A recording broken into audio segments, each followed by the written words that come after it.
Hello guys, so eto nga meron akong bagong project gamit tong Indofill. 3-ply pala siya, tapos gradient. Ang inuna ko muna is yung dark color to white. Eto DIY lang itong yarn holder para hindi siya madumihan habang tinatapos ko yung round blanket. Tapos nag-experiment muna ako ng hook na gagamitin for this particular project kasi gusto ko medyo bagsak siya, airy siya. Kumbaga, okay lang sa akin kahit medyo maluwag yung mga stitches niya. So, usually with Indofill 4-ply, gumagamit akong 3.5 at masinsin siya. Kaya ito, nag-test muna ako ng 3.75 mm na hook. Tapos nag-work ako or mag-work ako ng 12 double crochets into the magic ring. So, tingnan natin. Yan, medyo sinsin siya with 3.75 mm. Pero hindi pa ako kontento. So, gumamit ako ng mas malaki na hook size. This time, 4 mm siya. And then, feeling ko parang kulang pa rin.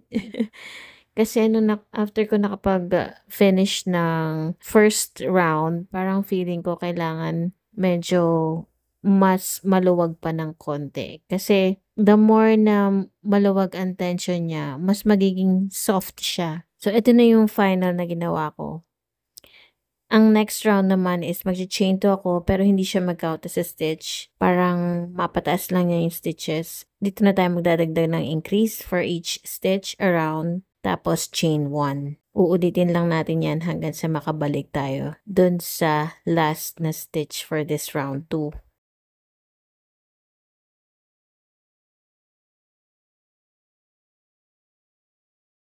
And then after that, after chaining 1, mag-slip stitch tayo doon sa first double crochet na ginawa natin. And then we're gonna chain 2 again for the third round. Susundan lang natin yung increase. So dun sa last na increase, bago mag-chain 1, dun tayo mag-work ng increase ng 2 double crochet.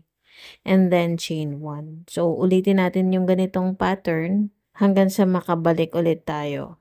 So, ganun lang kadali gumawa nitong round blanket. So, makikita nyo, 2 double crochets, dun sa second, dun tayo mag-work na increase, and then, do not forget the chain 1.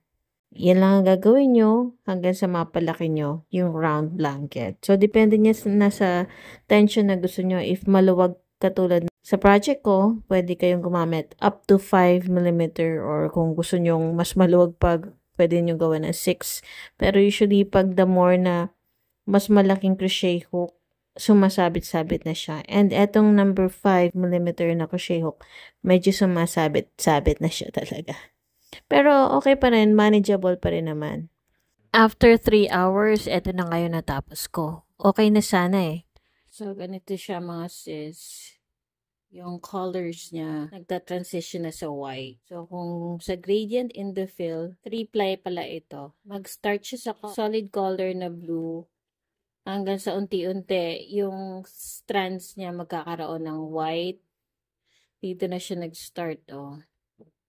Nagkaroon ng isang strand na white.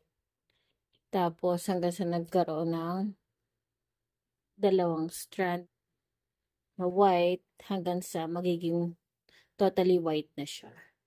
Kaya lang, meron akong mali dito sa, kaya ulitin ko na naman siya. Sa fourth round, sana. So, ulitin ko siya. I-update ko kayo bukas kung saan ko matatapos.